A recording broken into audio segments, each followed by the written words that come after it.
Quelle relation existe-t-il entre la protection sociale et la réduction des inégalités? Commençons d'abord par définir la protection sociale. La protection sociale est une protection collective contre les risques sociaux. Ceux-ci sont des événements aléatoires et difficilement contrôlables, qui vont provoquer soit des dépenses importantes pour l'individu, la maladie par exemple, soit une diminution sensible des revenus habituels, c'est par exemple le chômage. Cette protection va être universelle, puisqu'elle concerne l'ensemble des personnes vivant sur le territoire national. La conception de l'État va alors être modifiée.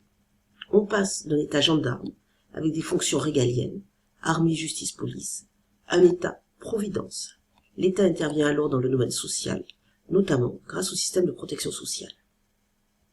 Concrètement, la protection sociale va se définir à la fois par ses modalités de financement, impôts ou cotisations sociales, mais aussi par ses modalités de versement des prestations sociales.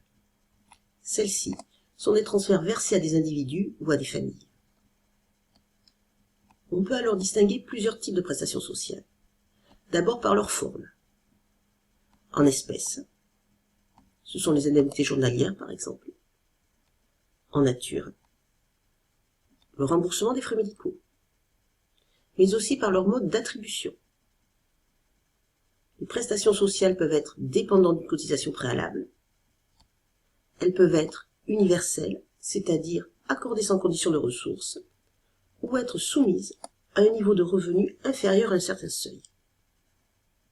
Ces différences résultent de deux grands modèles de protection sociale, le système bismarckien et le système beveridgien. La logique est différente. Dans le premier, c'est l'assurance. Dans le second, c'est l'assistance. En effet, dans le modèle bismarckien, pour recevoir des prestations sociales, il faut avoir préalablement cotisé. En revanche, dans le modèle beveridgien, tout le monde peut recevoir des prestations sociales. Ainsi, le montant des prestations sociales dépend des cotisations dans le premier cas, des besoins dans le second cas. Le financement est aussi différent. Dans le système bismarckien, il s'opère par cotisation. Dans le système beveridgien, le système est financé par impôt. Le système de protection sociale français est un système mixte qui va emprunter des éléments aux deux modèles, même si elle emprunte plus d'éléments au modèle bismarckien qu'au modèle beveridgien. Du système bismarckien, on va reprendre des cotisations sociales, principale source de financement de la protection sociale, et des prestations dépendantes d'une cotisation préalable. Mais, à partir du milieu des années 70, la crise économique oblige à modifier le système de sécurité sociale en intégrant une logique d'assistance. Des éléments beveridgiens vont alors apparaître. Ainsi, la part du financement par impôt augmente. De même, avec la couverture maladie universelle, on se rapproche d'un système universel. La protection sociale va alors opérer une double redistribution. De manière théorique, on distingue la redistribution horizontale et la redistribution verticale. Dans la première, les prestations sont indépendantes du revenu des ménages. Dans la seconde, c'est le contraire. Dans la redistribution horizontale, on transfère ainsi des revenus entre les ménages qui ont éventuellement les mêmes niveaux de vie avant redistribution, mais qui sont de composition différente. En revanche, dans la redistribution verticale, c'est un transfert de revenus des plus riches vers les plus pauvres.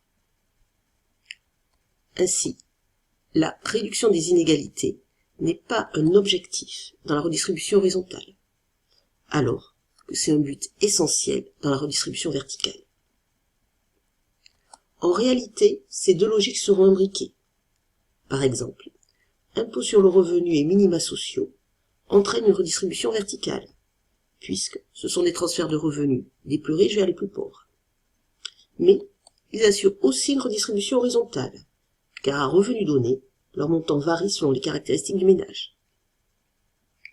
De même, les allocations familiales sans condition de ressources assurent théoriquement une redistribution horizontale. Mais une redistribution verticale va aussi avoir lieu. En effet, le poids des allocations est plus important dans le revenu des ménages les plus pauvres.